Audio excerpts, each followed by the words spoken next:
নীলফামারী থেকে এ বিষয়ে জানাতে আমাদের সাথে যুক্ত হবেন রায়হান সবুক্তগিন। রায়হান সবুক্তগিন, যেটি জানতে চাই আসলে ইতোমধ্যে 4 জনকে গ্রেফতার করা হয়েছে, নতুন করে কাউকে অভিযুক্ত শনাক্ত করা হয়েছে কিনা এবং এই চক্রের মূল হোতা আসলে কারা সেটি শনাক্ত করা গেছে কিনা, আর অভিযুক্ত যারা ক্ষতিগ্রস্ত হয়েছে তাদেরকে কোনো ধরনের সহযোগিতা করা, ক্ষতিপূরণ দেওয়ার আশ্বাস দেওয়া হয়েছে কিনা সেই বিষয়টিও জানতে চাই।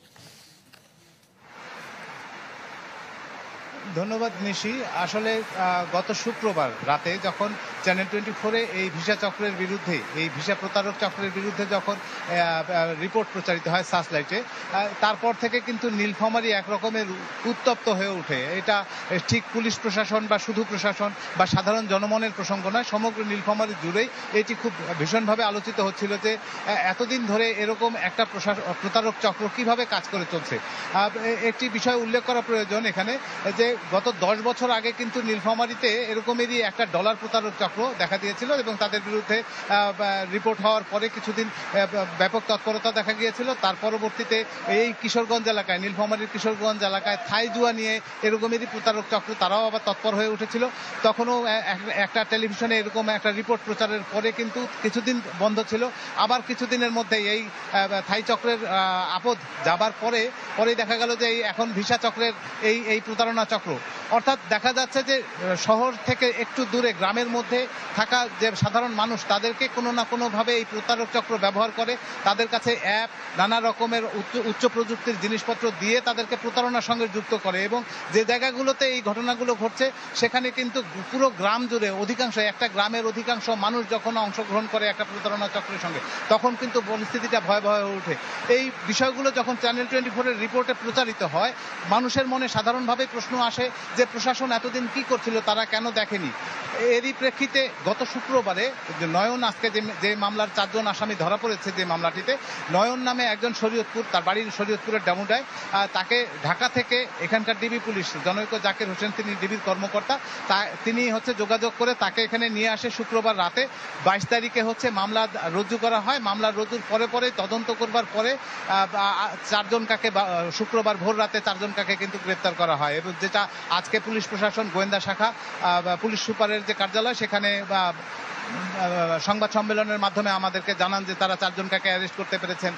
এই কাজে ব্যবহৃত, এই প্রতারণা চক্রের কাজে ব্যবহৃত সিম, মোবাইল এবং বাটন ফোন এইসব জব্দ করেছেন, জব্দের তালিকা বলেছেন এসব।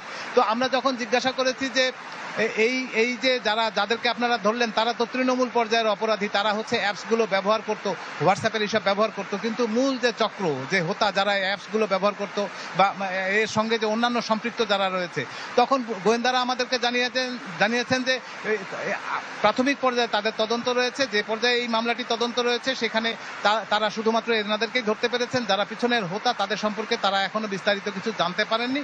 তবে তাদের এই যে তদন্ত চলমান থাকবে এবং এই তদন্তের কারণে তারা হয়তো আগামীতে খুঁজে বের করতে পারবেন যে পিছনে কারা রয়েছে।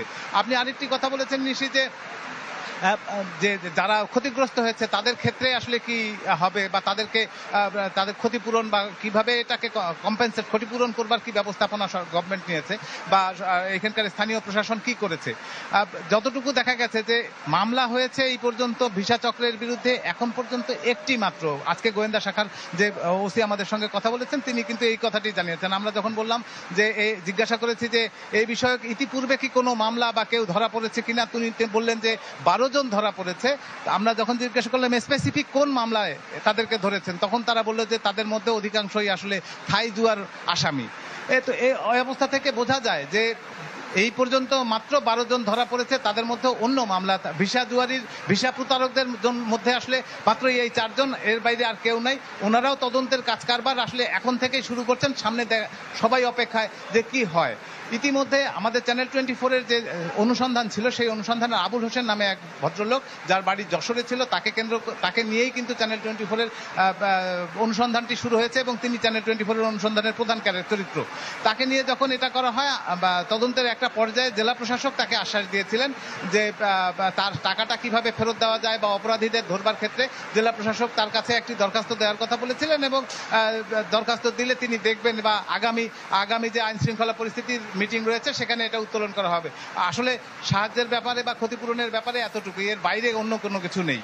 নিশি। ধন্যবাদ রায়হান সবুক্তগিন। নিশ্চয় পরবর্তীতে আরো বিস্তারিত খবর আপনার কাছ থেকে জানবো। দর্শক দেখছিলেন নীলফামারী থেকে আমাদেরকে সবশেষ খবর জানাচ্ছিলেন রায়হান সবুক্তগিন।